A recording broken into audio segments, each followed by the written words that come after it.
পিছনের চাকা খুলে গিয়ে দুর্ঘটনার শিকার একটি পানীয় বহনকারী 4 চাকার গাড়ি। দুপুর 1:30 নাগাদ মহাকাল হাট থেকে বামুনহাট আসার মূল সড়কের উপর ঘটে এই দুর্ঘটনা।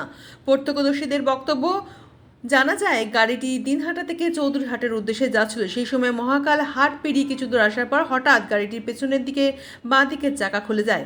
এতে নিয়ন্ত্রণ হারিয়ে একটি গামার গাছে ধাক্কা মারে গাড়িটি।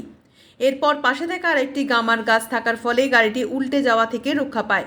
গাড়ির চালক জানান, গাড়িটি দিনহাটা থেকে পানীয় নিয়ে চৌধুরীহাটের উদ্দেশ্যে যাচ্ছিল। হঠাৎ পেছনের চাকা খুলে যাওয়ায় এই বিপত্তি। তবে চালক জানান, গাড়িতে চালক সহ মোট 2 জন ছিল, তবে সবাই নিরাপদে গাড়ি থেকে বের হতে পেরেছেন। এই ঘটনায় গাড়িটির সামান্য ক্ষতি হলেও বড় রকম দুর্ঘটনা এড়ানো সম্ভব হয়েছে। কিভাবে ঘটলো? গাড়িটা সাইডে এই জায়গাতে কোন কোন চাকার রিং? বা দিকের পিছনে ওইগুলো লক্ষ্য করা হয় না গাড়িটা যখন নিয়ে বাড়ানো হয়? না, ওইটা লোড একটু বেশি ছিল, ওই জন্য এরকম। কি লোড ছিল গাড়িতে? এই যে কোকের মাল।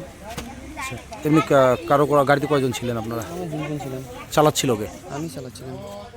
কারো কোনো ক্ষতি? না, ক্ষতি হয়নি। গাড়ির কি হলো?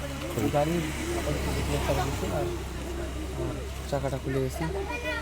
কখন ঘটলো এই ঘটনাটা? কটা? ঘন্টাখানেক আগে। মানে 1টা-1:30টার দিকে। কোথার থেকে আসছিল গাড়িটা? বাসন্তীরহাট। কোথায় যাচ্ছিল? চৌধুরীহাট একটা মাল ছিল আর কন্ট্রোলারতে একটা মাল ছিল। কি নাম আপনার? আপনার নাম কি?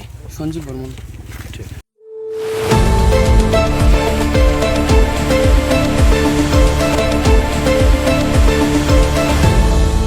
আপনারা দেখছেন এই বেলা বাংলা, শিরোনামে সবার আগে।